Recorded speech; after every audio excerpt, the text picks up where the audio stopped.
إن الحمد لله نحمده ونستعينه ونستغفره ونعوذ بالله من شرور أنفسنا ومن سيئات أعمالنا من يهده الله فهو المهتد ومن يضلله فلن تجد له وليا مرشدا وأشهد أن لا إله إلا الله وحده لا شريك له وأشهد أن محمدا عبده ورسوله صلى الله عليه وعلى آله وأصحابه ومن اتبعه.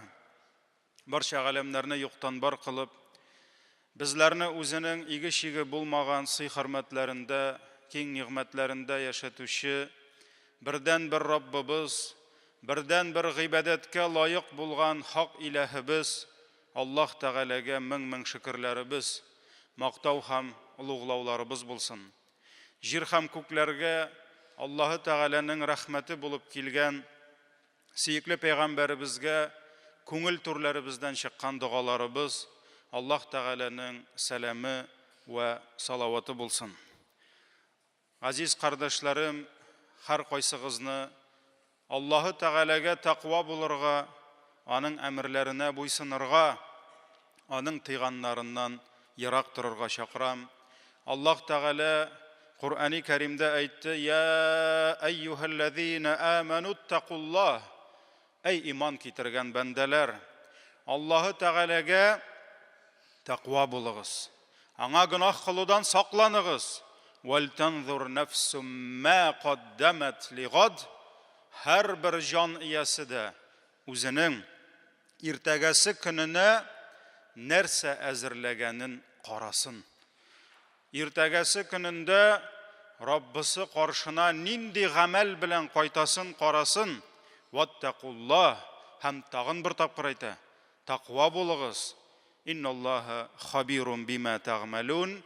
Дөреслектә Аллаһ сезнең кылган эшләрегездән хәбәрдардыр. Белегез, кардәшләрем, кешенең бу дөньяда ак яки кара тәнле булуы да, аның татар, инглиз яки урыс булуы да, аның япон яки алман машинасында йөрүе дә Аллаһ Раббы каршындагы дәрәҗәсен билгеләми. Адәмнең калбендә булган иманы, аның дине, аның тақвалыгы Раббы каршында аны дәрәҗәле итә. Аллаһ Тәгалә әйтте: "Я айюханнас, эй кешеләр, инна халакнакум мин закарин ва унса." Дөреслектә без сезне ирләр һәм хатыннар итеп бар кылдык. "Ва джаалнакум шуубан ва кабаила литаарафу." Һәм сезләрне без бүлдек төрле милләтләргә, төрле халыкларга, кабиләләргә, бер-берегезне танысыннар өчен, бер-берегезне белсеннәр өчен. Һәм белегез: "Инна акрамакум индаллаһи атқакум." Дөреслектә Аллаһ каршында сезнең иң хөрмәтлегез, иң дәрәҗәлегез, иң тақва булганыгыз. Аллаһның әмерләренә иң хәерле рәвештә буйсынып, аның харамнарыннан күбрәк тыелганыгыз диде. Әгәр дә Аллаһның динен карасак, мөхтәрәм җәмәгать, без күрәбез, Ислам динендә әгәр Аллаһ бер кешегә көч-куәт бирсә, ул саулык сәламәтлектәме, ниндидер дөньяви бер дәрәҗәдәме, ул гыйлемдәме, ул мал-мөлкәттәме, ул шушы көче белән бүлешергә тиеш. Һәм үзеннән түбән булган кешеләргә, әйткәнебезчә, гыйлемдә буламы, мал-мөлкәттәме, ул ярдәм итәргә тиеш. Һәм Ислам динендә бигрәк тә менә шушы җәмгыятьтә зәгыйф булган катламны кайгырту һәр вакыт алгы урында булды. Субханаллаһ, карагыз, хукукул фукара, факирләрнең, мискиннәрнең хаклары, ире үлеп, тол калган хатын-кызларның хаклары, ничек аларга Ислам ярдәм итә, әтисез калган ятим балаларның хаклары, Qur'an-ı Kerim'de biz күпме аятлар, Peygamberimiz sallallahu aleyhi ve sellem'den күпме хадисләрен күрәбез. Yol мәшәкатенә төшкән мусафирлар хакы, бәла казага тарыган кешеләр, мәзлумнар, авырып ятучылар, хәтта үзенең көчен күпмедер дәрәҗәдә югалткан өлкән буын, әбиләр, бабайлар хакы, әле көч куәтен тапмаган сабыйлар хакы, менә булар бөтенесе дә әлхәмдүлилләh исламда бәйнә аңлатылган, һәм без менә шушы катлам каршында үзебезнең бурычларыбызны үтәргә тиешбез. Әлбәттә, булар хакында бик күп китаплар язылган һәм языла, бик күп вагазлар сөйләнә. Ләкин минем бераз гына башка катлам турында сөйлисем килә. Ул катлам җәмәгать көчсезләр хакы түгел, киресенчә көчлеләр хакы. Өммәтнең артыннан баручы безнең ярдәмгә мохтаҗ булган катлам түгел. Өммәтнең алдыннан барып, бөтен авырлыкны үз җилкәсе белән каплап, өммәтне алга алып баручы, милләтне алга таба алып баручы көчлеләр катламы турында һәм алар каршында булган бурычларыбыз турында минем әйтәсем килә. Әгәр дә хәтта шушы вагазга әзерләнә башлагач, интернетка кирип, Google хәзрәт, Яндекс хәзрәт, алар бөтен әйберне белә хәзер, Аллага шөкер. Шунда хукукул аквия, хукукул агния дип гарәп телендә кертәм, ягъни көчлеләрнең хакы, байларның хакы дип. Миңа интернет чыгара фақирләрнең хакын, загыйфләрнең хакын, мохтаҗларның хакын күпме генә кертсәм дә, мин анда таба алмадым. Шундый китаплар, бәлки мин эзли белмимдер, бәлки дөрес җирдән эзләмәгәнмендер. Ләкин гади халык каршында шушы халыкны яшәтүче көчлеләр хакы. Минем җитәкчеләр хакы дип кертәсем килмәде, чөнки җитәкче генә түгел көчле. Җитәкче булмаган, әмма ләкин өммәтне яшәтүдә күпме ярдәм кылган кешеләребез дә бар. Кызганы җәмәгать, менә моңа безнең тарафтан бик аз вакыт, бик аз көч бирелә. Чөнки җәмәгать нәрсә булса да, без шуларга мөрәҗәгать итәбез. Без аларга барып вагаз сөйлибез, брат, закатыңны түләдеңме? Онытмадыңмы дибез. Чөнки синең өстә шушы акчаңнан, малыңнан 40тан бер өлешен мохтаҗларга бирергә тиеш дип biz аларга исләренә төшерәбез. Мәчет салсак, әйдә безнең белән бергә мәчет салырга ярдәм итәле дип үгетлибез. Бер авыру кардашыбызга акча кирәк иде. Берәүнең баласына операция ясатабыз дибез. Ә бит җәмәгать менә шушы хәйрия эшләренә үзләренең мал-мөлкәтләрен, көчләрен кызганмаучылар, алар бит бу изгелекләрен хөкүмәткә садакаларын биргәннән соң гына бирәләр. Әле бит монда хөкүмәткә бирәсе бар. Чөнки без килсәк, аларга әйдә мәчет, балага тегеңә ярдәм ит дип, хөкүмәт бит килеп тормый, ул хаткына җибәрә. Налогыңны түләдеңме? Штрафыңны түләдеңме? Сабан туйга ярдәм иттеңме? Чыршы куйдыңмы? Машинан күбрәк тиягән. 50 мең, 100 мең штрафыңны түләдеңме? Транспорт салымың түләнгәнме? Теге Платон дигәне бирелгәнме? Һәм башка әле бит бик күп төрле садакалар бар. Һәм җәмәгать, менә без ул кешеләргә һәр вакыт искә төшерәбез. Сез тиеш дип. Аллаһ сезгә бирә, һәм сез Аллаһ ризалыгы өчен башкаларга бирергә тиеш дип. Һәм без аны моннан соң да әйтәчәкбез. Чөнки аны пәйгамбәребез әйтте. Аны сахабалар әйтте. Закат түләмәгән өчен Әбу Бәкр закат түләмәүчеләргә сугыш игълан итте. Бу Аллаһ каршында изге бурыч. Ләкин җәмәгать, сез безгә тиеш дә, әмма без сезгә нәрсә тиеш микән дигән сорауны куйык. Без аларга, без өммәт, халык аларга нәрсә тиеш микән дигән сорауны куйык. Һәм ислам динендә менә шушы көч, куат әһелләренең нинди өстебездә хаклары бар, шуларга тукталыйк. Без бит җәмәгать еш кына үзебезне юатабыз. Исламда бөтенесе тигез. В исламе все равны дибез. Шулай бит. Аллаһ каршында, аның шәригать кануннары каршында әлбәттә бөтенебез дә тигез. Харам икән ул бөтен кешегә харам. Җитәкче булган өчен генә ул аңа хәләлгә әйләнмәй. Әмма ләкин һәр урында ва һәр бер җирдә бөтен кешене дә бер калыпка салу, бөтен кешене дә тигезләү дөрес түгел. Ул гаделлек булмый җәмәгать. Ачыгыз Коръанны. Без Коръани Кәримдә күпме урында ла ястави, хәл ястави, ла ястаун, алар чагышмыйлар, алар бер дәрәҗәдә түгел, алар бер дәрәҗәдә була алмыйлар дигән күпме аятларны ишетәбез. Аллаһ Тәгалә әйтә: "Кул хәл ястави ал-а'ма вал-басир", күрүче белән күрмәүче бер булырмы ди? Хәл хәл тастави az-zulumatu wan-nur, караңгылык белән яктылык бер булырмы ди? Кул хәл ястави al-khabith wat-tayyib walau a'jabaka kathratul khabith. Әйтте, явызлык белән, бузыклык белән яхшылык бер булырмы ди? Бузыклык белән яхшылык бер булырмы ди? Хәтта бузыклык үзенең күплеге белән, күп итеп таралуы белән сине гаҗәпләндерсә дә ди. Гыйлем алучылар, гыйлем әһелләре белән белмәүчеләр бер булырмы ди? Җәннәт әһелләре белән җәһәннәм әһелләре бер булырмы ди? Мондый аятлар күп җәмәгать.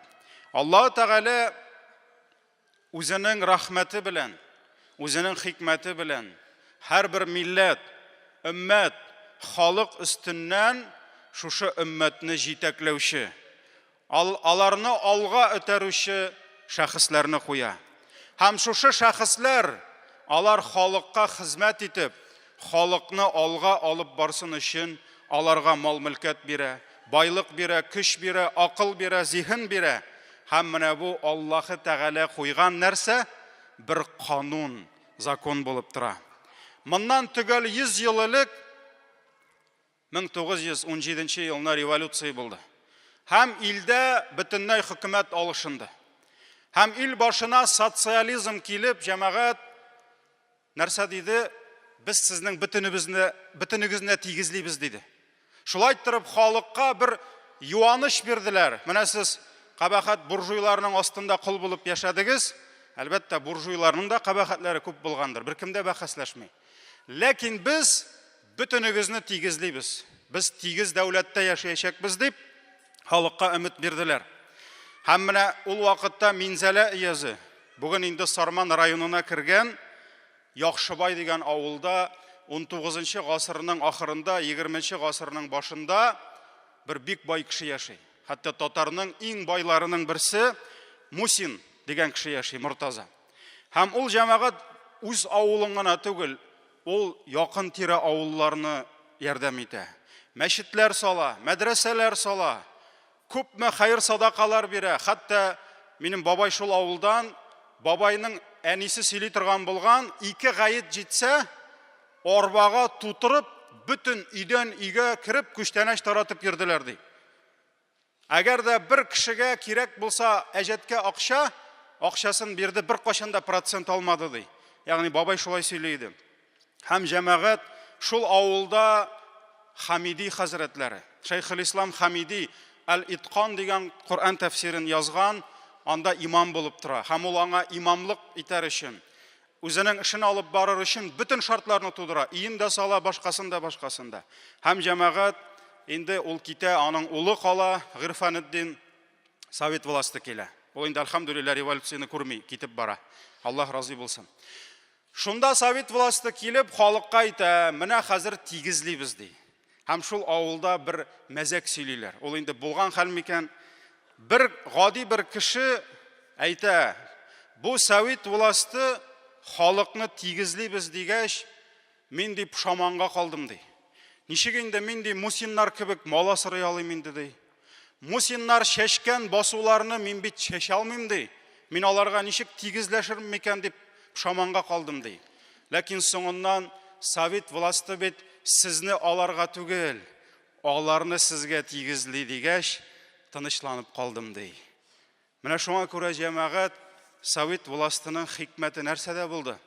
Алар без гади халыкны байларга түгел, байларны тигезләделәр. гади халыкка. Байларны хат тигезләделәр. Һәм нишләптер хәерчеләрне әйдә бөтенегезне байытыйк әле, әйдә укытыйк әле, әйдә бөтенегезне күтәрик әле дип ашыкмадылар. Әйдә эшлә, тырыш бул, күрәсең менә бай, син дә шундай бай булырсың дип әйтмәделәр. Истәгеләрне аска тартып төшерделәр. Байларны хәерчегә әйләндерделәр. Бу бит кулак, бу бит дошман дип күпме кулыннан эш килүче, кеше булганны, уйлый белгәнне үзе генә түгел, хәтта үзенең авылын, мәхәлләсен, халкын яшәтүче күпме кешеләрне юкка чыгардылар. Ә бит Аллаһ Тәгаләнең хикмәте бу. Бөтен кеше тигез була алмый. Бөтен кеше бер тигез малда да, киштә дә, саулыкта да, балаларда да, улларда, кызларда да була алмый. Аллаһ Тәгалә безне төрле дәрәҗәләргә куйды. Һәрберебез үз вазифабызны үтәсеннәр өчен. Карагыз, Пәйгамбәрбез саллаллаһу алейхи ва саллям кешелеккә Аллаһ Тәгаләнең ахыр мөрәҗәгатен җиткерү өчен Коръан белән килгәч, Аллаһ Тәгалә аның тирәсенә кемнәрне тизеп куйды? Хадишәне бастырып куйды. Хадишә үлгәнче бер нәрсәсен кызганмады. 25 ел Пәйгамбәребезгә хезмәт итте. Үзен дә бирде, көчен дә бирде, акылын да бирде, акчасын да бирде, бөтен нәрсәсен бирде. Карагыз, Әбу Бәкрне бастырып куйды. Бер нәрсәсен кызганмады. Гомәрне бастырып куйды. Госманны, Галине, Халид бин Валидне һәм башка шушы өммәтнең иң хәерле, иң көчле кешеләрен аның кырына тезеп куйды. Һәм җәмәгать бу Аллаһ куйган канун. Һәм бүген дә ил булсынмы, милләт булсынмы, халкыбыз булсынмы, динебез булсынмы, безнең мәгърифәтебез булсынмы, булар берсе дә менә шушы ирләрдән һәм шушы хатыннардан башка бара алмый. Һәр эшнең, һәр уңышның артында без белергә тиешбез. Кемнәрнеңдер зур хезмәтләре ята, кемнәрнеңдер йокысыз төннәре ята, кемнәрнеңдер үзләрен корбан итеп, ул инде татар телендә фидакарлык дип атала, үзләрен фида кылып кылган зур хезмәтләре тора. Һәм җәмәгать без шушы кичкенә генә мәхәлләбезгә кайтсак та, шушы шәһәр районыбызга кайтсак та, дин булсынмы, гыйлем булсынмы, хәйрия, халык өчен файдалы эшләр булсынмы, нинди генә эш кылынса да, нинди генә алга китеш булса да, ул эшләрнең артында кешеләр тора җәмәгать. Кемнәрнеңдер ихласлыгы, кемнәрнеңдер тырышлыгы тора. Шуңа күрә һәр кайсыбызның өстебездә көч-куәт ияләренең, мал-мөлкәт әһелләренең, гыйлем әһелләренең хаклары бар. Һәм ул хаклар аз түгел, алар бик күп. Һәм без аларны белергә тиеш. Без аларны үтәргә тиеш, чөнки алар безнең хакны үтәп, без аларның хакны үтәмәсәк, бу гаделлек булмый. Бу аларга карата золымлык була. Һәм шул хакларның берсе җәмәгать аларга рәхмәтле булу. Мөселман кешесе ул нинди буларга тиеш? Әгәр дә ул кемгәдер бер яхшылык кыла икән, кем ризалыгы өчен кыла? Аллаһ ризалыгы өчен кыла. Һәм ул аңа рәхмәт әйтәме, юкмы? Ансаның эше, моның эше түгел. Шуңа күрә, миңа рәхмәт әйтмәде дип үпкәләргә ярамый. Раббың рәхмәт әйтер сиңа, шуның белән куанырга кирәк. Шуңа күрә изгелек кылсак, бер кемнән рәхмәт өмет итмибез. Әмма ләкин кемдер безгә изгелек кылса, без аңа рәхмәтле булырга тиеш. Без аның кадер-хөрмәтен күрергә тиеш. Чөнки Пәйгамбәрбез саллаллаһу алейхи ва саллям әйтте, кешеләргә шөкер итмәгән Аллаһыга да шөкер итми ди. Ягъни кеше дигән сүз ул үзенең әти-әнисенә, әби-бабасына, хатынына, иренә, баласына, күршесенә, дусларына, аңа изгелек кылучы кешеләргә рәхмәтле булмаган кеше, ул Аллаһы Тәгаләгә дә рәхмәтле була алмый диде. Бу Тирмизи риваятендә сахих хадис. Һәм җәмәгать чыннан да менә еш кына без белмибез дә. Шушы милләт, дин, халык эшләренең артында кемнәр тора? Без моны уйламыйбыз да, һәм без моңа шөкер дә итмибез. Гайбәтне сөйлибез. Бер кимчелеге булса кемнеңдер, шунды яратып, гайбәтнең харам икәнен бөтенебез белә. Ләкин шушы гайбәт дип аталмасын өчен әллә нинди фәтвәләр табабыз, әллә нинди дәлилләр табып, рәхәтләнеп кардәшләрнең итләрен җирәммичә, ашыйбыз. Әмма рәхмәт әйтмибез. Менә бу көннәрдә әле интернет кайнады инде. Кайнады инде. Без бит яратабыз андай әйберләрне. Үзебезнең республика президенты муфти белән һәм тагын берничә дәрәҗәле кеше белән Мәккәгә бардылар.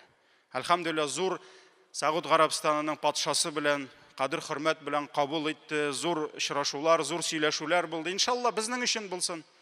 Үзләренең кесәләре барып корольга минем кесәмне тутыр әле дип әйтмәгәннәрдер. Президентыбыз да әйдәгез республика белән эшлек, ил белән эшлек дигәннәрдер. Әлбәттә, ул җирләргә барып, инде Мәккәгә кермәсәләр, Аллаһы Тәгаләнең Кәгъбәтулласына кунакка кермәсәләр дөрес түгел. Шуңа күрә барып, Кәгъбә янында таваф кылып, гомрә кылдылар. Аллаһ кабул итсен. Әлхәмдүлиллаһ, сөендек һәм куанабыз да. Ләкин җәмәгать шушы үзебезнең үк арада, ауланда ихласлык белән барган микән? Аның күңелендә нәрсә булды микән? Җәмәгать, сөйкле пәйгамбәребез мунафикларның исемнәрен белде. Кемнәр сахабалар арасында кафир булып, ләкин үзен мөселман итеп күрсәтте, пәйгамбәребез аларны фаш кылмады, фаш итмәде. Ә монда кемнең йөрәген ачып караган? Җәмәгать, без кем булдык? Кем булдык без? Компьютер артында, телефон артында кемнеңдер йөрәген ачып кара. Кемдер әйтә, аңа Путин кушкан. Путин бит аңа Кәгъбәтуллага бар дип кушмаган. Аңа ул кушса да патша янына бар дигәндер. Ә Кәгъбәтуллага бар дип бит башка нәрсә куша җәмәгать. Менә шуңа күрә бу бер мисал гына, безнең ширебезнең мисалы бу җәмәгать. Безнең ширебез чыга тышка. Бу бер мисал гына. Шунда җәмәгать әле кемнәр дуга кылды? Гайбәт сөйләүче күп булды. Ә кемнәр утырып дуга кылды микән? Тахарат алып, 2 рикагат намаз укып, "И Раббым, җитәкчеләребезгә иман бир, тақвалык бир." Фудайл ибн Гыят әйтә, әгәр дә Аллаһ миңа ди бер мустәҗаб дуга бүләк итсә ди, мустәҗаб дуга. Ягъни, менә сиңа әйтсәләр әгәр дә фәрештәләр килеп, җәмәгать, сиңа бер дуга бирелә. Менә шушы дугаң кабул булачак ди. Без нәрсә сорарыйк микән? Кем нәрсә сорар инде? Фудайл ибн Гыят әйтә, әгәр дә миңа бер мустәҗаб дуга бирелсә ди, мин ул дуганы җитәкчем өчен кылар идем ди. Чөнки җитәкче төзәлсә ди, ил төзәлә һәм халык төзәлә ди. Менә нинди булды безнең сәләфләребез. Һәм менә бүген без нинди җәмәгать. Бүген нинди. Шуңа күрә рәхмәт әйтүнең бер зур күрсәткече ул дуга кылу. Пәйгамбәрбез саллаллаһу алейхи ва саллям әйтте, әгәр сезгә бер кеше яхшылык кылса, мәсәлән, сиңа ниндидер яхшылык кылды ул, син аңа тиешенчә түлә диде. Яхшылыгын кайтар түлә диде. Әгәр дә түләрлек нәрсә тапмасаң, ягъни син аңа түли алмыйсың. Аның яхшылыгы сиңа шул кадәр күп, син түләрлек таба алмадың. Син аның өчен җитәрлек дәрәҗәдә түләдем дип белгәнче дуга кылды. Ягъни нәрсә ди? Син ул кешегә ди шул кадәр күп итеп дуга кылды, хәтта күңелең булды инде, түлә битердем бугай дип әйтерлек булсын ди. Син аның өчен шулай дуга кылды. Бу Имам Ахмад, Абу Дауд риваятларында мухаддислар моны сахих хадис дип әйттеләр. Менә җәмәгать, бездә нишләптер шушы нәрсә юк әле. Юк әле безгә. Без үзебезгә яхшылык кылганны күрмибез. Без үзебезгә яхшылык кылучыларны без аларга дуга кылмыйбыз җәмәгать. Дуга кай вакыт? Булды рәхмәт сиңа, брат, дибез дә китеп барабыз. Ул гына җитми. Пәйгамбәр саллаллаһу алейһи ва саллям әйтте, күңелең белән булды инде түлә битердем дип әйткәнче дугаңны кыл диде. Берәү җәмәгать эштә эшли, эш хакын ала. Рәхмәт юк, чөнки ул әйтә, ул миңа зарплата тиешти, менә законда әйтелгән ди. Әгәр дә бераз гына алмый торса, яки көткәннән әзрәк булып чыкса, шундук нишли? Шундук тәнкыйть китә, шундук гайбәт китә. Кайчак җәмәгать хуҗа түләп битермәсә, шундук гаделлек эзләргә тотынабыз. Аятында табабыз. Маңгай тире кипкәнче хакны бир дип хадислар китерәбез. Ә шул безне эшкә алган хуҗа, шундый ук сакаллы мөселман, тукталы. Без бит синең белән килештек. Син бит менә шушы вакытта шушындай качество белән, сыйфат белән эшләргә тиеш дип вәгъдә кылдың бит. Нигә үзеңнең вазифаңны үтәмәдең дип китерә башлагач, ризалашмыйбыз, килешмибез, үз нәфсебезне өстен күрәбез җәмәгать. Элек татар авылында халык бүленгән, булган бай, авыл бае, һәм шул байга ялланып эшләүче. Шул шуның белән семьясын ашаткан, караган, тәрбияләгән һәм җәмәгать әйтәләр, бер вакыт шушы гомер буе бер байга эшләгән бер мискин кеше инде гаиләсен ашатып, көн сайын эшли, арган бу. Туйган бу эшләп. Шулай туябыз бит инде без арабыз. Шуннан бу намазыннан соң Аллаһы Тәгаләдән булды, булай эшләп байлык сорыйм әле дип дуга кылмакчы була икән. Байлык сорап. Ләкин моның бер кашан да байлык сораганы булмаган. Шулай торып, тегеләй булай әйткәндә, "И Раббым, байыган хуҗам байысын инде. Миңа да эш бетмәс әле" дигән. Шуңа күрә җәмәгать кемнеңдер өммәттә көчле булуы, кемнеңдер өммәттә мөлкәтле булуы, хәлле булуы, ул өммәт өчен начарлык түгел. Ул өммәт өчен хәерле. Ул безнең милләт өчен начарлык түгел. Ул безнең милләт өчен хәерле. Шуңа күрә андый кешеләр бар икән. Без аларга рәхмәтле, без аларга дуга кылырга тиешбез. Шулай ук җәмәгать тагын бер вазифабыз. Алар каршында аларның кадер хөрмәтләрен күрү. Пәйгамбәрбез саллаллаһу алейхи ва саллям үзенә тугры булган сахабаларын ничек зурлады, ничек улаларны яратты, ничек аларның хакларын яклады. Карагыз, хәтта Гомар белән Әбу Бәкр арасында бер вакыт низак килеп чыккач, карагыз, Әбу Бәкрне ничек яклады пәйгамбәрбез. Гомар җир тишегенә кирип китердәй булды. Пәйгамбәрбезнең ачуын күргәч, Гомар Әбу Бәкр белән низаклашкан өчен ничек итеп уланы яклады? Чөнки ул Әбу Бәкрне шул кадәр ярата иде. Ул Гомарны яратты. Ничек карагыз, Госманны яратты. Хәтта Табук сугышына мал-мөлкәт кирәк булгач, Госман ибн Гаффан ибн Хишам әйтә, Табук сугышына ди Госман ибн Гаффан 1000 диясен садака итеп бирде ди. Уйлап карагыз, 1000 дияне садака итеп бирде ди. Шушы нәрсәне күреп ди, пәйгамбәрбез дуга кылды ди. Я Аллаһ, Госманнан разый бул, чөнки мин дә аннан риза дип әйтте ди. Мин аннан риза дип әйтте ди. Хәтта шушы Госман алып килгән малны җыйганда нәрсә диде Пәйгамбәр саллаллаһу алейһи ва саллям? Моннан соң сиңа бер нәрсә дә зыян китерә алмас диде. Шушы изгелеге, ягъни ул Госманны күтәрде. Бүтән кеше алдында ул аны зурлады. Ул Госманның дәрәҗәсен күрсәтте. Һәм Госманны да, башкаларны да нишләде? Ул аларның химмәтләрен уятты. Менә сез дә шулай тырышыгыз дип Пәйгамбәр саллаллаһу алейһи ва саллям ничек Госманны күтәрде. Яраткан кызы Рукайяны Госманга кияүгә бирде. Рукайяның әҗәле җитеп, ул вафат булгач, Госманны чакырып, Гөлсем кызын бирде. Ансын да бирде. Гөлсем вафат булганнан соң, Пәйгамбәр саллаллаһу алейһи ва саллям килеп, үзенең кияүен юатты. Уйлап карагыз, кыз үлгән, ул кияүен юатып утыра. Чөнки Госман шул кадәр кайгырды хатын үлгәч. Өченче кызым булса, ансын да сиңа бирер идем диде. Ничек Госманны яратты, ничек аны зурлады күтә. Карагыз, ничек Пәйгамбәр саллаллаһу алейһи ва саллям Галине яратты. Хәтта Гали аның Фатиманы алырга мәхрлек акчасы юк иде. Ул килде, сорыйммы, сорамыйммы, Пәйгамбәрбезнең кызы Фатима җитлеккән, алырга кирәк. Ләкин сорый алмый. Ни өчен? Мәхргә акчасы юк. Пәйгамбәр саллаллаһу алейһи ва саллям, кая теге күбәң ди, кальчугың ди, алып киләйдә ди. Калдыр миңа, кызны бирәм диде. Фатиманы биреп җибәрде. Карагыз, ничек яратты үзенең тирәсендә булган кешеләрне һәм ничек аларны зурлады. Һәм без дә зурлый белергә тиешбез. Без дә яратырга тиешбез. Аларга кадер хөрмәт. Пәйгамбәр саллаллаһу алейһи ва саллям нәрсә диде?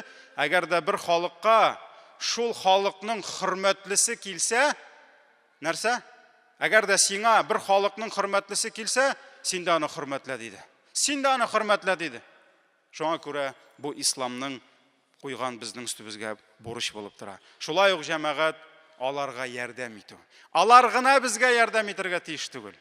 Без дә көч-куәт ияләренә ярдәм итәргә тиешбез. Пәйгамбәр саллаллаһу алейһи ва саллям нәрсә диде?